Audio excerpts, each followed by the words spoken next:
Hello दोस्तों, मैं रजनीकांत।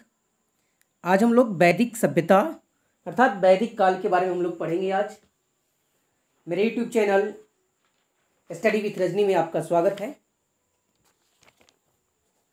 देखिए, हिस्ट्री एक ऐसा विषय है जो समझने का विषय है। जैसे जैसे समझिएगा उतना बेहतर आपके मार्क्स होंगे। यह रटने का विषय नहीं है। लोग इसे रटने का विषय समझते हैं। यह रटने का विषय नहीं है, इसे समझने का विषय है। इसको समझिए।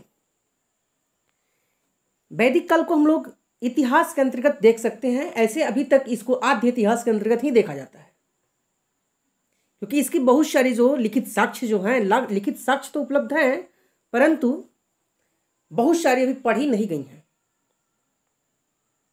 ठीक है, इसका पुरातात्विक साक्ष्य भी उपलब्ध है।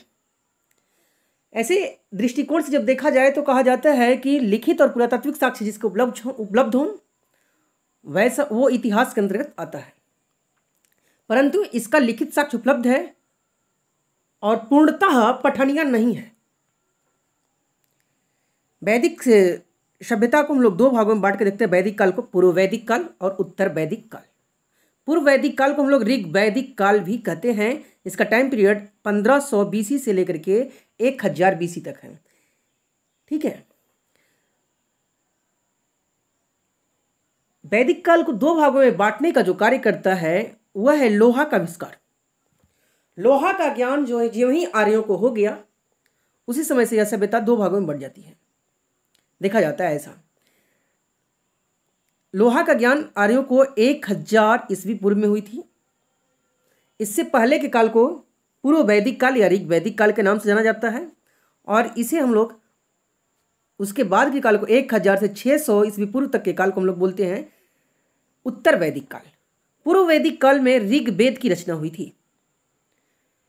सनातन धर्म का सबसे पहला धर्म, सबसे पहला ग्रंथ की जो बात करें, पुस्तक की जो बात करें, वेद की जो बात करें, तो सबसे पहला वेद ऋग्वेद है। और ऋग्वेद की रचना जो है इसी काल में होती है, 1500 से 1000 बीसी में। वहीं उत्तर वैदिक काल में सामवेद, यजुर्वेद और अथर्ववेद की रचना होती है। आइए आगे हम लोग वेदों के बारे में पढ़ेंगे। कौन कौन से वेद में क्या क्या है और कैसे कैसे क्वेश्चंस पूछा करता है। क्वेश्चंस हम लोग लास्ट में डिस्कस करेंगे। ठीक है, तो चलिए आप लोग वीडियो में अंत तक बने रहें।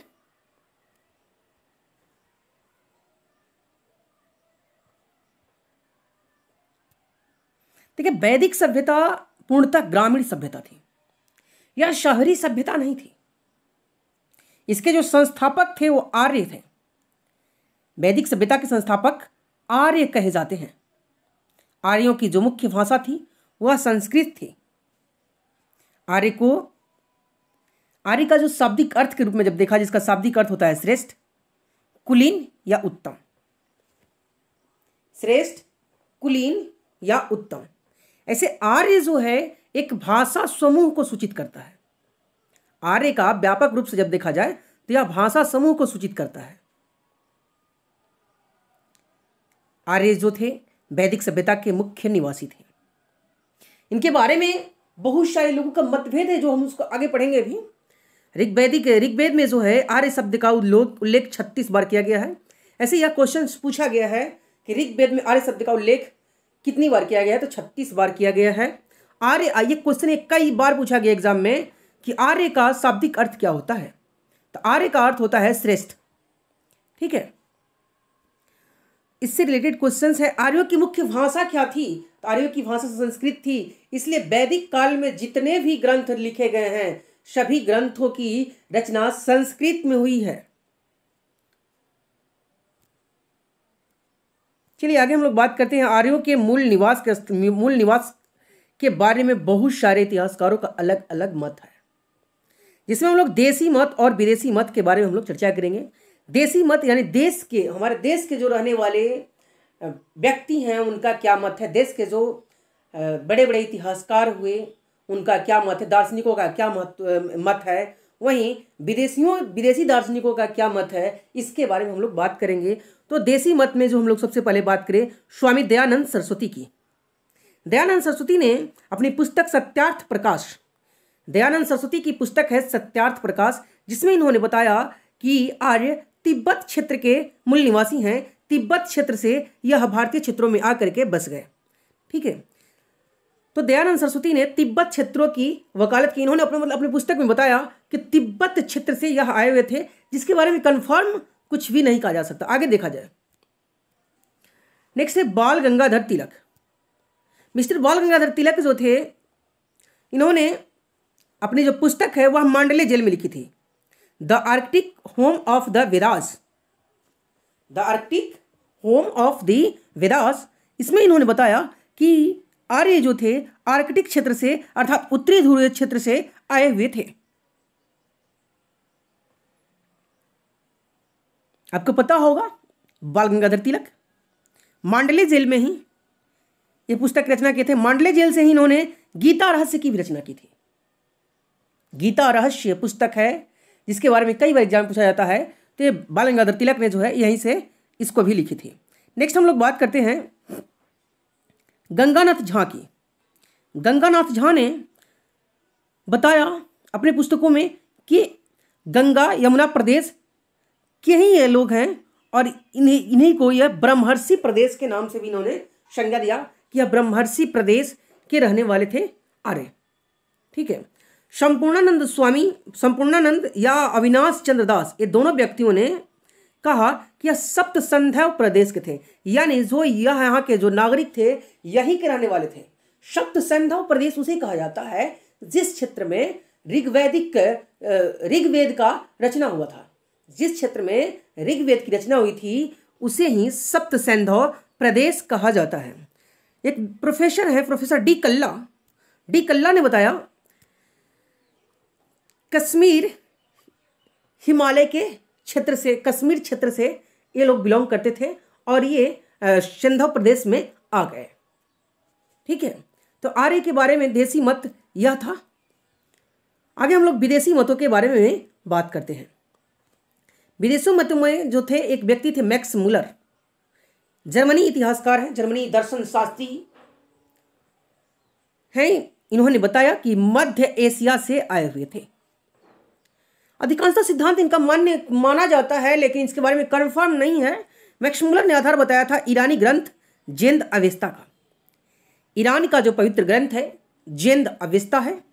जेंद अवेस्ता में जो भाषाएं हैं उन भाषाओं में वैदिक भाषा के साथ समानता देखने को मिलती है।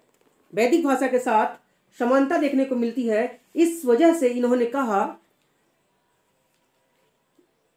कि ये मध्य एशिया से आए हुए थे।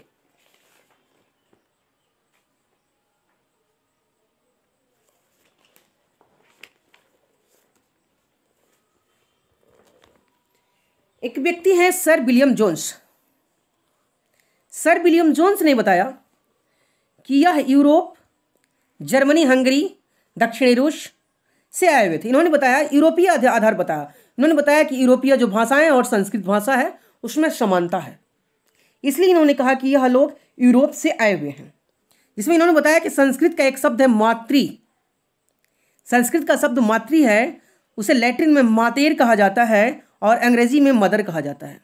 इसमें समानता है। और उन्होंने यह भी कहा कि पितृ जैसे शब्द है, पितृ को पातेर लैटिन में कहा जाता है और अंग्रेजी में फादर कहा जाता है, इसकी समानता है। अरे इस समानता के आधार पर सिर्फ इसे प्रूफ नहीं किया जाता। ठीक है, नेक्स्ट हम लोग बात करते हैं इसके बारे में। जो है एक सिद्धांत है पश्चिमी एशिया सिद्धांत। अलग अलग लोगों का अलग अलग सिद्धांत है। कुछ लोग कहते हैं, अब देखिए माना जाता है ऐसे कि पश्चिमी एशिया या मध्य एशियाई क्षेत्रों से आए हैं, लेकिन इनके बारे में कन्फर्म किसी इतिहासकार ने स्पष्ट नहीं कहा है, क्योंकि यह प्रमाणिक अभी पूरी तरह से नहीं है। भारोपीय भाषा का प्रयोग जो है, भारोपीय भाषा, भारतीय और यूरोपीय भाषा का प्रयोग जो है, वहीं ग्रीक, लैटिन और संस्कृत शब्द प्रयोग जो है, इसके आधार पर कहा जाता है कि यह पश्चिमी एशिया से आए हुए थे। ठीक है, नेक्स्ट हम लोग बात करते हैं इसके बारे में कुछ साक्ष्य मिले हैं। 2200 बीसी में भारोपीय भाषा का प्राचीनतम साक्ष्य जो है, 2200 बीसी का प्राचीनतम साक्ष्य इराक से मिला है। सबसे प्राचीनतम साक्ष्य जो है इराक से मिला है भारतीय भाषा का। दूसरा 1600 बीसी और 1400 बीसी से कस्सी और मितन्नी नामक स्थान, 1600 बीसी से बीसी का कस्सी जो इराक में पड़ता है, यहाँ से आर्य शब्द का उल्लेख मिला है। 1600 बीसी का जो इस कुछ अभिलेख में कुछ लेख मिला है जिसमें इराक में मिला है, और इसमें जो है आर्य का शब्द का उल्लेख किया गया है। 1400 बीसी में मितन्नी में जो है, मितन्नी सीरिया में पड़ता है, सीरिया की राजधानी दमिश्क है, तो मितन्नी में जो है मिला है, वहाँ से भी जो है आर्य शब्द का उल्लेख मिला है। नेक्स्ट हम लोग बात करते हैं सबसे इंपॉर्टेंट के रूप में देखा जाता है, अभी समय में देखा जा रहा है एशिया माइनर से ये लोग आए थे, इनके बारे में ज़्यादातर कहा जा रहा है इतिहासकारों का, क्योंकि इसमें बोगज कोई अभिलेख यहाँ से मिला है। 1400 बीसी का बोगज कोई अभिलेख मिला है जिसमें 4 वैदिक देवताओं का नाम उल्लेखित है, इंद्र, वरुण, मित्र और नास्तेय। इंद्र, वरुण, मित्र और नास्तेय का उल्लेख यहाँ से मिलता है। नास्तेय मतलब होता है अग्नि, ध्यान दीजिएगा अब इसके बारे में। लेकिन इसके भी आलोचक जो है इसको भी काटते हैं, जितने भी आलोचनात्मक जो इतिहासकार आलोचना करते हैं तो कहते हैं कि नहीं, यह भी सही नहीं है, क्योंकि नास्तेय या नासत्य का मतलब है वहाँ पे बोगज कोई अभिलेख के अनुसार कि अग्नि के देवता हैं और यह चिकित्सा संबंधी देवता हैं, ठीक है। जबकि वैदिक काल में जो है चिकित्सा संबंधी जो देवता थे वो अश्विन थे। वैदिक काल में जो देवता चिकित्सा संबंधी वे अश्विन थे। इस तरह से इनके बारे में कुछ भी स्पष्ट नहीं है। निष्कर्ष यह निकलता है कि मध्य एशिया से या पश्चिमी एशिया से आए हुए थे, ठीक है, परंतु इनमें विवादास्पद है, कंफर्म नहीं है कि यह कहाँ से है, ठीक है। तो हम लोग आगे बढ़ते हैं। वैदिक सभ्यता के जो साहित्य हैं उस साहित्य के बारे में बात करते हैं हम लोग। वैदिक साहित्य को अपौरुषेय कहा गया है या नित्य कहा गया। अपौरुषेय मतलब पुरुषों के द्वारा यह लिखित नहीं है, इसके बारे में कहा गया है। देखिए इसके जो मुख्य स्रोतों के रूप में जब देखा जाए तो ऋग्वैदिक साहित्य और उत्तर वैदिक साहित्य के रूप में इस 2 भागों में बांट करके देखा जाता है। ऋग्वैदिक साहित्य की हम लोग बात करें, ऋग्वैदिक साहित्य को श्रुति या दैवीय सिद्धांत कहते हैं। श्रुति साहित्य इसलिए इसे कहा जाता है क्योंकि इस साहित्य को पहले गुरु शिष्य परंपरा के द्वारा समझा जाता था, याद किया जाता था। इसे कोई यह लिखित नहीं था, यह गुरु शिष्य के परंपरा के द्वारा याद किया जाता था। इसमें जो है इसको हम लोग 4 भागों में देखते हैं बांट करके। एक वेद है, वेद की संख्या 4 है, ऋग्वेद, सामवेद, यजुर्वेद और अथर्ववेद, ठीक है। आगे हम लोग इसके बारे में चर्चा करेंगे, हर एक वेदों के बारे में। ब्राह्मणों के बारे में हम लोग चर्चा करेंगे। ब्राह्मण क्या है? ब्राह्मण 7 हैं और ब्राह्मणों की चर्चा हम लोग करेंगे। ब्राह्मण का क्या है? ब्राह्मणों की चर्चा करेंगे। ब्राह्मण कर्मकांड के, ब्राह्मण में जो है कर्मकांडों की चर्चा की गई है, कर्म पर आधारित है। तो ब्राह्मण जो है यह वेदों पर ही लिखित है। वहीं आरण्यक जो रहस्यवाद है, जिसमें वैसा रहस्य वेदों का जिसे जंगलों में लिखा गया, जंगलों में समझा गया, वो आरण्यक है। उपनिषद की बात करें तो उपनिषद में तत्वों का सामग्री है, तत्व इसमें सम्मिलित हैं और इसमें जो है कुल मिलाकर के 108 उपनिषद हैं। 108 उपनिषदों में 12 जो है अभी तक 12 के साक्ष्य मिले हैं। ऐसे उपनिषदों को भारत सरकार के द्वारा मान्यता प्राप्त है। दार्शनिक दृष्टिकोण से, दार्शनिक दृष्टिकोण से भारत सरकार के द्वारा इसे मान्यता प्राप्त है। नेक्स्ट हम लोग बात करें यहाँ पे थोड़ा सा उत्तर वैदिक साहित्य की। तो उत्तर वैदिक साहित्य की जब हम लोग चर्चा करते हैं तो वेदांग, इसे स्मृति कहते हैं। स्मृति मतलब यह लिखा हुआ है, इसको याद करना है, ठीक है, इसको याद करना है। और इसमें जो वेदांग है, वेदांग की संख्या 6 है। शिक्षा, कल्प, व्याकरण, निरुक्त, छंद और ज्योतिष। वेदांग की संख्या 6 है।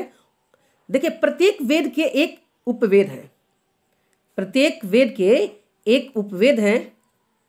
इसे ऋग्वेद का आयुर्वेद है, ऋग्वेद का उपवेद है आयुर्वेद, ठीक है।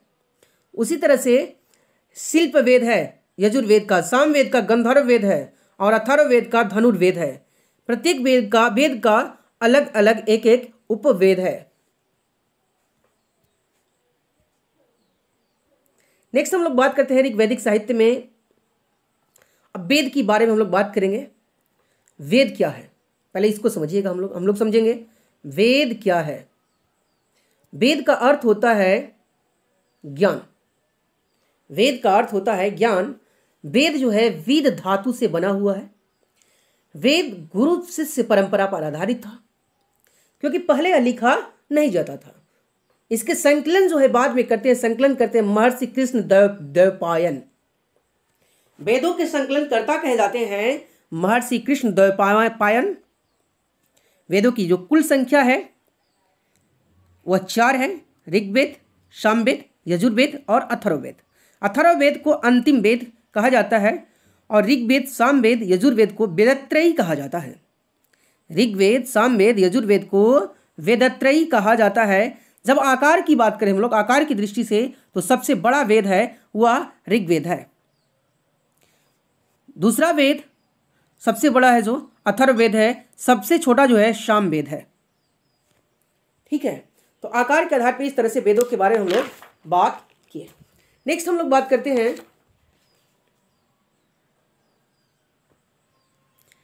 रचना की दृष्टिकोण से। तो ऋग्वेद सबसे पहले लिखा गया था, उसके बाद सामवेद, फिर यजुर्वेद और सबसे अंत में अथर्ववेद लिखा गया था, जिसे अंतिम वेद कहते हैं। इसमें अथर्ववेद में को लौकिक भी कहा जाता है, कि उसके इसमें लौकिक पारलौकिक दर्शन के साक्ष्य इसमें लिखे गए हैं। चलिए हम लोग बात करते हैं नेक्स्ट ऋग्वेद के बारे में।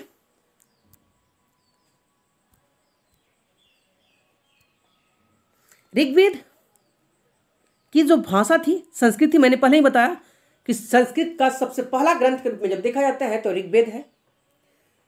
ऋग्वेद की जो भाषा है वह संस्कृत है। यह ब्राह्मी लिपि में लिखी गई है। भारत की प्राचीनतम लिपियों में एक ब्राह्मी लिपि है। इन ब्राह्मी लिपि में ऋग्वेद की चर्चा की गई है। ऋग्वेद जो लिखी गई है वो ब्राह्मी लिपि में ही लिखी गई है। नेक्स्ट हम लोग बात करते हैं देवताओं की भक्ति और स्तुति इसमें की गई। इसके जो श्लोक है, मंत्र हैं, उस मंत्रों के माध्यम से देवताओं की भक्ति और स्तुति की गई है। इसमें कुल मिलाकर के 1028 सूक्त हैं। सूक्त मतलब अच्छी युक्ति हैं। 10 मंडल हैं और 10,580 मंत्र हैं, यानी ऋचाएँ हैं, जिसमें देवी देवताओं के का स्तुति की गई है। और इसके बारे में अलग अलग इतिहासकारों ने अलग अलग दिया है, और इतना ज़्यादा इस पर दिमाग नहीं लगाइएगा, क्योंकि डाटा पे उतना ज़्यादा ध्यान नहीं देना है। डाटा पे ध्यान देना है जो उचित हो। प्राचीन भारत के इतिहास की जो डाटाएं हैं वह कोई भी डाटा स्पष्टतापूर्ण नहीं है। ठीक है, प्रमाणिक नहीं है। बहुत कम ही डाटे हैं जो प्रमाणिक हैं, इसलिए डाटा पर उतना ज़्यादा फोकस नहीं कीजिएगा। प्राचीन भारत में इसमें जो है 1028 सूक्त में 1017 साकल हैं और 11 वालखिल्य हैं। ठीक है, 11 जो है अभी मिले नहीं हैं। नेक्स्ट बात करते हैं ऋग्वेद को पढ़ने वाले को हम लोग होत्री या होता कहते हैं। ऋग्वेद को पढ़ने वाले को होत्री या होता कहा जाता है, जिसकी रचना जो है ऋग्वेद की रचना सप्त सिंधु क्षेत्र में हुई थी। जिस क्षेत्र में ऋग्वेद की रचना हुई है उसे सप्त सिंधु क्षेत्र या सप्त सिंधु प्रदेश के नाम से जाना जाता है। चलिए हम लोग बात करते हैं ऋग्वेद के 10 मंडलों के बारे में। पहले मंडल में क्या है इसके बारे में स्पष्ट कहीं बुकों में नहीं है। दूसरा मंडल में है गृत संबद्ध से संबंधित है दूसरा मंडल। तीसरा मंडल में विश्वामित्र और उनके शिष्यों की चर्चा इसमें की गई है, और इसी में गायत्री मंत्र ओम भूर्भुवः स्वः तत्सवितुर्वरेण्यम जो गायत्री मंत्र है, इस गायत्री मंत्र का उल्लेख इसमें किया गया है। इतना ही नहीं, इसी में सविता का उल्लेख किया गया है। सविता का और सूर्य उपासना का भी उल्लेख यहाँ से की गई है। चौथे में वामदेव जो है कृषि के देवता के रूप में देखे जाते हैं वामदेव, और इसकी जो है उल्लेख मिलते हैं। और कृषि प्रक्रिया का उस समय में जो कैसे कृषि होती है, कृषि प्रक्रिया का उल्लेख जो है ऋग्वैदिक कालीन कृषि प्रक्रिया का उल्लेख ऋग्वेद के चौथे मंडल में लिखित है। 5वें मंडल में अत्रि मुनि की चर्चा की गई है। 6ठे मुनि में भारद्वाज मुनि का वर्णन है, भारद्वाज मुनि के बारे में लिखा गया है। 7वें में वशिष्ठ गुरु के बारे में बात की गई है, और दास राज युद्ध का वर्णन किया गया है। दास राज युद्ध का वर्णन जो है किया गया है 7वें मंडल में। ठीक है, और 8वें मंडल की जब हम बात करें 8वें मंडल में कर्ण व मुनि की चर्चा की गई है और वाल्खिल्य सूत्र 11 जो वाल्खिल्य सूत्र हैं यह इसी से संबंधित है। नेक्स्ट 9वां मंडल जो है यह पूरी तरह से सोम देवता को समर्पित है। ध्यान दीजिएगा, पूरी तरह से सोम देवता को समर्पित है। इसमें और कुछ नहीं है, सिर्फ सोम देवताओं का सोम रस का वर्णन है, सोम देवता का वर्णन है। ठीक है, तो सोम रस का वर्णन क्वेश्चन पूछेगा किसमें है, तो 9वें में है। ठीक है, इसमें अंगीरा का भी वर्णन है थोड़ा सा। 10वें में जो है पुरुष सूक्त का वर्णन है। पुरुष सूक्त के तहत वर्ण व्यवस्था है और उस वर्ण व्यवस्था का वर्णन किया गया है और कहा जाता है कि पहला, दूसरा और पहला, तीसरा, पहला, ध्यान दीजिएगा, पहला, 8वां, 9वां और 10वां जो मंडल है वह बाद में लिखा गया, सबसे लास्ट में 10वां मंडल लिखा गया है। ठीक है, दूसरा से 7वां जो मंडल है वो सबसे प्राचीन है। दूसरा 7वां मंडल सबसे प्राचीन है, जिन्हें गोत्र मंडल के नाम से भी जाना जाता है। इन्हें गोत्र मंडल भी कहा जाता है। दूसरा से 7वां मंडल को गोत्र मंडल भी कहा जाता है। तो नेक्स्ट हम लोग बात करते हैं सिंधु, अब इसे ऋग्वेद से संबंधित। ऋग्वेद में और क्या है, ऋग्वेद की जो सबसे प्राचीनतम नदी है, ऋग्वेद में सबसे पवित्र नदी की जो बात की जाती है सरस्वती की बात की जाती है। ऋग्वेद में सबसे पवित्र नदी है वह सरस्वती है। ऋग्वेद में यमुना नदी का भी उल्लेख है, यमुना का 3 बार उल्लेख है और गंगा नदी का 1 बार उल्लेख मिलता है। गंगा नदी का 1 बार उल्लेख मिलता है। इसमें कुल 33 देवी देवताओं का उल्लेख मिलता है। ध्यान दीजिएगा, ऋग्वेद में कुल 33 देवी देवताओं का उल्लेख मिलता है, जिसमें सबसे ज्यादा श्लोक इंद्र के बारे में लिखा गया है। सबसे ज्यादा श्लोक इंद्र के लिए लिखा गया है। इसमें जो है 250 श्लोक लिखे गए इंद्र के लिए। इंद्र को पुरंदर कहा गया है। पुरंदर का अर्थ किला तोड़ने वाला होता है। वहीं अग्नि के लिए ऋग्वेद में 200 बार प्रयोग, 200 बार इसका अग्नि के लिए मंत्रोच्चारण किया गया है, मंत्र का प्रयोग किया गया है। ऋग्वेद में गाय को अधन्या कहा गया। अधन्या मीन्स होता है न मारने योग्य, न वध करने योग्य। ठीक है, और इसी में ध्यान दीजिएगा अस्तोमा शतगमय एक शब्द है, अस्तोमा शतगमय, और उसी में तमसोमा ज्योतिर्गमय, मृत्योर्मा अमृतगमय। तो अस्तोमा शतगमय जो शब्द है वह ऋग्वेद में उद्धृत है, तो ऋग्वेद से लिया गया है। तो क्वेश्चन पूछेगा अस्तोमा शतगमय कहाँ से लिया गया है, तो यह ऋग्वेद में है। ऋग्वेद में इसका उल्लेख मिलता है। नेक्स्ट हम लोग बात करते हैं ब्राह्मण ग्रंथों की। तो ब्राह्मण ग्रंथ क्या है, देखिए प्रत्येक वेद का अलग अलग ब्राह्मण है। ऐसे ब्राह्मण ग्रंथ नहीं, ब्राह्मण भी हम सिर्फ बोल सकते हैं इसे। ठीक है, प्रत्येक वेद का अलग अलग ब्राह्मण है। ब्राह्मण जो है यज्ञ एवं कर्मकांडों के विधान की चर्चा करता है। ब्राह्मण जो है यज्ञ और कर्मकांडों के विधान की चर्चा करता है। ब्राह्मण मुख्य रूप से कर्मवाद पर टिका हुआ है, कर्मवाद पर।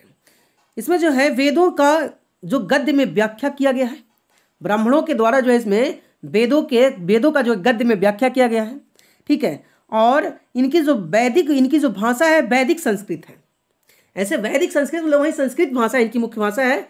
इसमें जो देवताओं और यज्ञों की व्याख्या की गई है तथा मंत्रों पर भाष्य लिखा गया है। भाष्य मतलब टीकाएं लिखी गई हैं कि मंत्र को कैसे क्या करना है, इस मंत्र का क्या उल्लेख है, क्या उद्देश्य है और इससे क्या आपको कहाँ फायदा होगा, कहाँ घाटा होगा, ये सभी बारे में इसकी चर्चा भाष्यों में की गई है। नेक्स्ट हम लोग बात करते हैं ऋग्वेद में के जो ब्राह्मण है उस ऋग्वेद के ब्राह्मणों की बात करते हैं।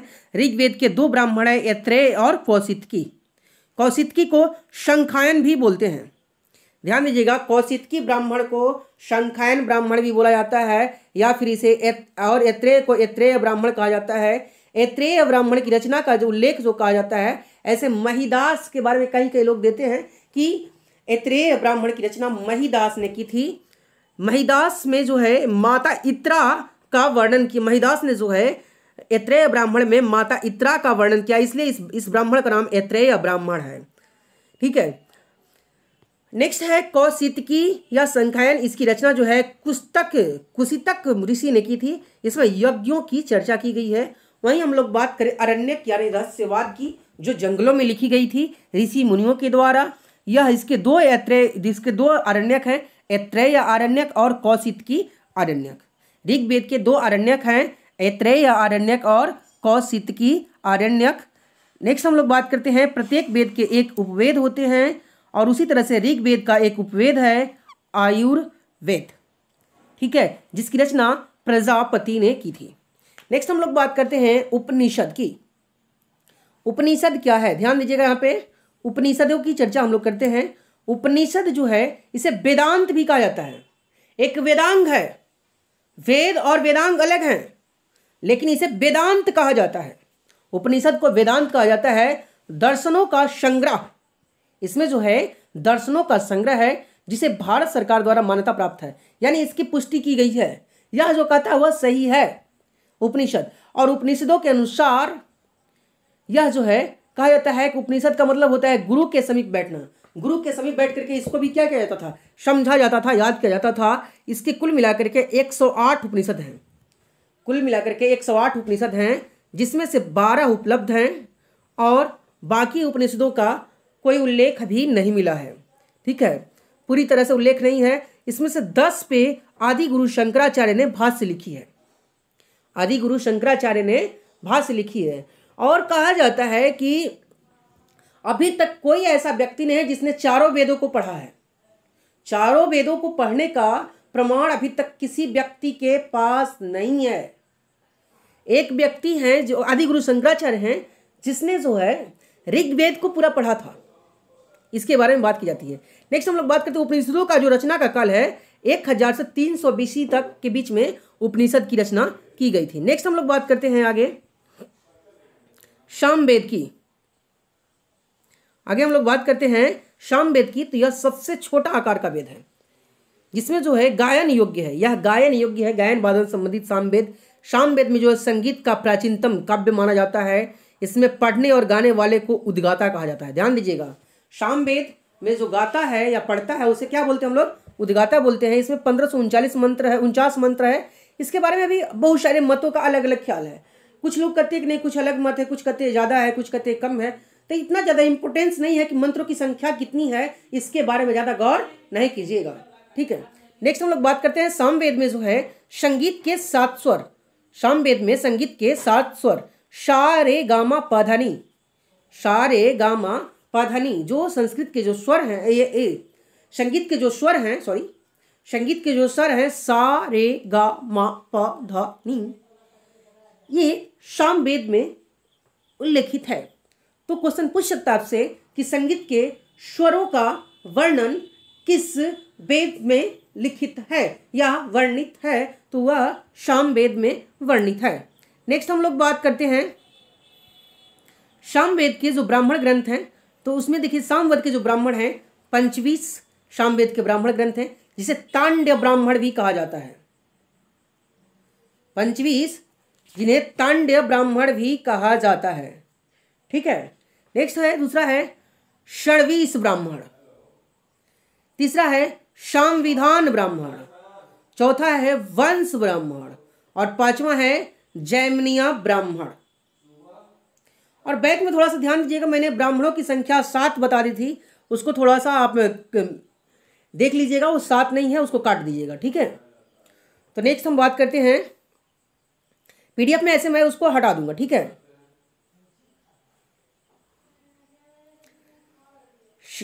सामवेद के जो अरण्यक हैं उनमें छांदोग्य और जैमिनिया अरण्यक हैं। उपनिषद जो इसमें छांदोग्य और जैमिनिया उपनिषद, इसके 2 उपनिषद है, छांदोग्य और जैमिनिया, ठीक है। ऐसे यहाँ पे जब देखा जाए थोड़ा सा, तो यहाँ पे सामवेद की जब हम बात करें तो सामवेद के जो ब्राह्मणों में मुख्य जो है जैमिनिया और तांडव, जैमिनिया और तांड्य ब्राह्मण जो है वही महत्वपूर्ण है। इन तीनों ब्राह्मणों की हर एक बुकों में चर्चा नहीं मिलती, इसीलिए मैंने वहां पे 7 ब्राह्मणों की बात की थी, ठीक है। नेक्स्ट हम लोग बात करते हैं इसके उपनिषद की जब हम बात करें तो छांदोग्य उपनिषद, इसके 2 उपनिषद है, छांदोग्य उपनिषद और जैमिनिया उपनिषद, ठीक है। जैमिनिया जो उपनिषद है उसे सबसे प्राचीन उपनिषद कहा जाता है। जैमिनिया उपनिषद को सबसे प्राचीन उपनिषद कहा जाता है, जिसमें उद्वालक और अरुणी संवाद है। उद्वालक और अरुणी के बीच जो संवाद हुआ है उसकी चर्चा की गई है। इसी में जो है देवकी पुत्र कृष्ण की चर्चा की गई है। देवकी पुत्र कृष्ण की चर्चा किसमें की गई है? तो जैमिनीय उपनिषद में की गई है। नेक्स्ट हम लोग बात करते हैं यजुर्वेद की। यजुर्वेद की बात करते हैं। यजुर्वेद को जो है यज्ञ क्रियाओं की जानकारी इसमें मिलती है। यजुर्वेद में जो है 1990 मंत्र हैं। फिर मैं बात बोला कि मंत्रों के बारे में उतना ज़्यादा ध्यान नहीं देना है। नेक्स्ट ध्यान दीजिएगा, यह जो है गद्य और पद्य में लिखित है।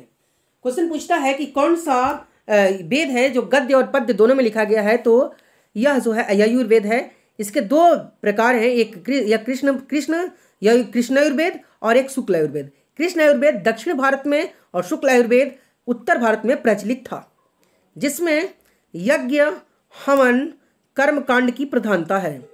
यज्ञ हवन और कर्मकांड कैसे की जाती है? कर्मकांड मतलब मरने के बाद जैसे कैसे कैसे दाह संस्कार क्रियाक्रम की जाती है, सबों की चर्चा इसमें मिलती है। इसी यज्ञ में जो है यज्ञनिहोम, अश्वमेघ, वाजपेयी यज्ञ, सोम यज्ञ, राजसूय यज्ञ और अग्निचयन यज्ञ का उल्लेख इसमें मिलता है यजुर्वेद में। नेक्स्ट हम लोग बात करते हैं यजुर्वेद के ब्राह्मणों की। यजुर्वेद के दो ब्राह्मण हैं। कृष्ण यजुर्वेद का एक ब्राह्मण है, उसका नाम है तैत्तिरीय ब्राह्मण, ठीक है। और शुक्ल यजुर्वेद का जो ब्राह्मण है उसे हम लोग बोलते हैं उसे बोलते हैं हम लोग शतपथ ब्राह्मण।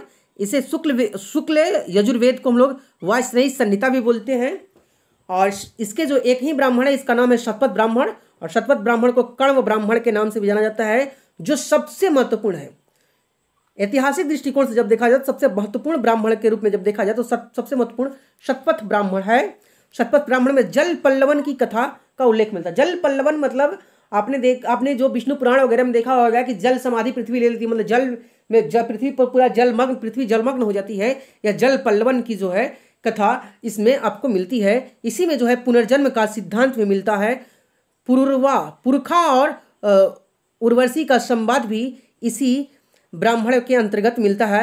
अश्विनी और यवन संवाद की चर्चा भी इसमें मिलती है। नेक्स्ट हम लोग बात करते हैं यजुर्वेद के आरण्यक की। इसके दो आरण्यक है, तैत्तिरीय और शतपथ आरण्यक। यजुर्वेद के जो उपनिषदों की जब हम लोग चर्चा करें तो उपनिषदों में जो है तैत्तिरीय उपनिषद इसके महत्वपूर्ण उपनिषदों में एक है। उसके बाद है बृहदारण्यक उपनिषद, जो सबसे बड़ा उपनिषद है। सबसे बड़ा उपनिषद की बात करें तो सबसे बड़ा उपनिषद कौन है? तो बृहदारण्यक उपनिषद है। नेक्स्ट इंपॉर्टेंट उपनिषद है जिसके बारे में कई बार एग्जाम में क्वेश्चन पूछा गया है, कठोपनिषद। कठोपनिषद में जो है नचिकेता यम संवाद है। नचिकेता यम संवाद किसमें है? तो कठोपनिषद में स्थित है, ठीक है, लिखित है। वहीं ब्रह्म शब्द की पहली बार उल्लेख किसी उपनिषद में किया गया है तो वह कठोपनिषद में किया गया है। कठोपनिषद में ब्रह्म शब्द की पहली बार चर्चा की गई है। और याज्ञवल्क्य गार्गी संवाद जो है यह कठोपनिषद में ही की गई है। श्वेताश्वर उपनिषद में जो है भक्ति शब्द का सबसे पहली बार उल्लेख मिलता है। भक्ति शब्द का पहली बार उल्लेख किस उपनिषद में मिलता है? तो श्वेताश्वर उपनिषद में मिलता है। नेक्स्ट हम लोग बात करें अथर्ववेद की, ठीक है। अथर्ववेद इसे ब्रह्मवेद भी कहा जाता है। ध्यान दीजिएगा, इसे ब्रह्मवेद भी कहा जाता है। अथर्ववेद को ब्रह्मवेद भी कहा जाता है क्योंकि इसे कहा जाता है कि महर्षि अंगिरा ने को सबसे पहले भगवान ने दिया था। अब कौन भगवान थे इसके बारे में स्पष्ट नहीं है। महर्षि अंगिरा को अथर्ववेद को सबसे पहले महर्षि अंगिरा को भगवान ने दिया, और भगवान ने जब महर्षि अंगिरा को दिया तो महर्षि अंगिरा ने उससे ज्ञान प्राप्त करके उसके बाद वह ज्ञान अथर्व वेद के रूप में जो है ब्रह्मा को दिया था, ठीक है। और इस तरह से जो है वेद जो है फिर यह अथर्ववेद जो है ब्रह्मा के द्वारा दिया गया लोगों को, ठीक है। इसके बारे में अलग अलग ख्याल है। ऐसे बहुत सारे इतिहासकार हैं जिसमें अथर्ववेद के बारे में कहते हैं कि अथर्ववेद की रचना अथर्वा मुनि ने की थी। अथर्ववेद की रचना अथर्वा मुनि ने की थी, ठीक है। और इनके बारे में बहुत सारे इतिहासकारों का कहना है कि अथर्वा मुनि ने की थी। और अथर्वा मुनि क्या थे? शूद्र थे, क्योंकि इसमें शूद्रों के से रिलेटेड जादू टोना का बहुत ज्यादा वर्णन है। अथर्ववेद में जादू टोना का वर्णन है, औषधि का वर्णन है अथर्ववेद में। अथर्ववेद में ही यज्ञ में आने वाली जो बाधाएं हैं उसके निराकरण की भी चर्चा की गई है। इसी वेद में, अथर्ववेद में ही मगध, अंग, अयोध्या आदि क्षेत्रों का वर्णन किया गया है। इसमें सभा और समिति का भी वर्णन मिलता है, क्योंकि यह प्राचीनतम वेद है और सबसे लास्ट में, अंतिम समय में यह वेद लिखा गया है। और अंतिम समय वेद लिखा गया तो उस समय जो है सभा, समितियां और नगर, विश्व सब का उल्लेख इसमें मिलता है। इसी में जो है प्रजापति की 2 पुत्रियों का भी वर्णन मिलता है, प्रजापति की 2 पुत्रियों का भी वर्णन मिलता है। नेक्स्ट हम लोग बात करें अथर्ववेद की, तो अथर्ववेद के जो ब्राह्मण है, 2 ब्राह्मण की बात करते हैं हम लोग। इसमें जो है गोपथ ब्राह्मण, इसके एक ही ब्राह्मण है, इसका गोपथ ब्राह्मण है। अथर्ववेद का एक ही ब्राह्मण है, गोपथ ब्राह्मण है। इसका कोई अरण्यक नहीं है, अथर्ववेद का कोई अरण्यक नहीं है। और उपनिषदों की जब बात करें तो अथर्ववेद का जो उपनिषद है, इसमें इससे रिलेटेड एक उपनिषद है मुंडकोपनिषद। अथर्ववेद से रिलेटेड एक उपनिषद है जिसका नाम है मुंडकोपनिषद, जो कई बार आपके एग्जाम में चर्चा का विषय रहा है। इसके बारे में कहा जाता है कि सत्यमेव जयते, भारत का जो राष्ट्रीय वाक्य है सत्यमेव जयते, कहाँ से लिया गया, उद्धृत है, तो यही मुंडकोपनिषद से उद्धृत है। भारत का राष्ट्रीय वाक्य, जो राष्ट्रीय चिन्ह है सत्यमेव जयते, वह कहाँ से उद्धृत है, तो मुंडकोपनिषद से उद्धृत है। और देखिए इसके उपनिषदों में एक उपनिषद है मांडुक्य उपनिषद, इसके उपनिषदों में एक उपनिषद है मांडुक्य उपनिषद, जिसे सबसे छोटा उपनिषद के रूप में देखा जाता है। नेक्स्ट ध्यान दीजिएगा, उपनिषद तो बहुत उपनिषद 108 है, उसमें से मतलब कि हमने बताया कि 12 जो उपनिषद हैं जो मिला हुआ है। इसमें एक उपनिषद है, इसकी चर्चा हम लोग करते हैं, जबालोपनिषद। जबालोपनिषद जो है, जबालोपनिषद में काशी को अविमुक्त नगर कहा गया है। मतलब दुनिया में जो सबसे बेहतरीन जो जगह है, पवित्र जगह है, वह काशी है। काशी से पवित्र स्थान कोई है नहीं। और दूसरा कोई स्थान है तो फिर आत्मा जहाँ रहती है, आत्मा के रहने का जो निवास है, वही दूसरा सबसे पवित्र स्थान है। ठीक है, और सबसे पवित्र स्थान ऐसे किसी दुनिया में कोई है तो वह काशी है। इसकी चर्चा जबालोपनिषद में की गई है। जबालोपनिषद में ही आश्रम व्यवस्था का चर्चा की गई है। आश्रम व्यवस्था, मनुष्य की आश्रम व्यवस्था के बारे में बात की गई है। वर्णाश्रम व्यवस्था की बात, मतलब मनुष्य का वर्णाश्रम व्यवस्था, 0 से 25 वर्ष तक का जो व्यक्ति है वह ब्रह्मचर्य का पालन करेगा, ब्रह्मचर्य अवस्था में रहेगा, ब्रह्मचर्य में रहेगा, यानी वह बचपना अवस्था उसकी रहेगी, ब्रह्मचर्य रहेगा। 25 से 50 वर्ष तक गृहस्थ आश्रम है, गृहस्थ आश्रम। और 50 से 75 वानप्रस्थ, यानी वन में जाएगा, मतलब घूमेगा फिरेगा। ठीक है, और 75 से 100 वर्ष की अवस्था में क्या कर लेगा, वो 75 वर्ष के बाद वह संन्यास ले लेगा। और इस तरह से मनुष्य के जीवन की इसमें कुल मिलाकर के 100 वर्ष दिखाया गया कि मनुष्य का एक जीवन काल लगभग 100 वर्ष था, जिसका वर्णन वैदिक सभ्यता के, वैदिक साहित्य के जबालोपनिषद में की गई है।